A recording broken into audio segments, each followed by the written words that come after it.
Yang kedua adalah bagaimana UMKM ini tidak dipandang sebagai high risk sebetulnya. Kebetulan saya di perbankan 28 tahun, Maria, jadi saya sangat paham tentang bagaimana menyusun scoring model ya. Nah, scoring model kredit scoring maksud saya, kredit scoring ini memang pasti UMKM ini dipandang sebagai high risk sehingga dibebankan bunga yang tinggi. Kenapa high risk? Karena memang eh, UMKM ini dipandang seperti individual lending aja, padahal perlu keberpihakan. Nah, kalau dia misalkan UMKM kita bisa masuk dalam bagian dari rantai pasok industri besar atau BUMN dikatakan, tentu risikonya menurun. Nah, ketika risikonya menurun, maka beban bunga yang di-charge kepada pelaku UMKM akan makin menurun. Akibatnya apa? Subsidi APBN juga akan menurun, sehingga pemerintah terbantu.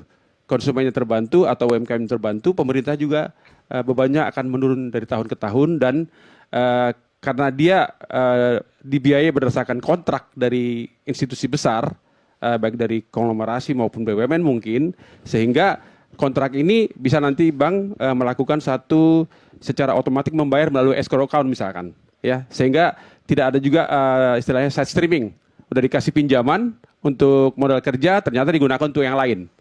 Nah, makanya perbankan itu harus mengatur juga cara pembayaran, cara penyaluran kreditnya, kemudian cara pembayaran bunga, ya.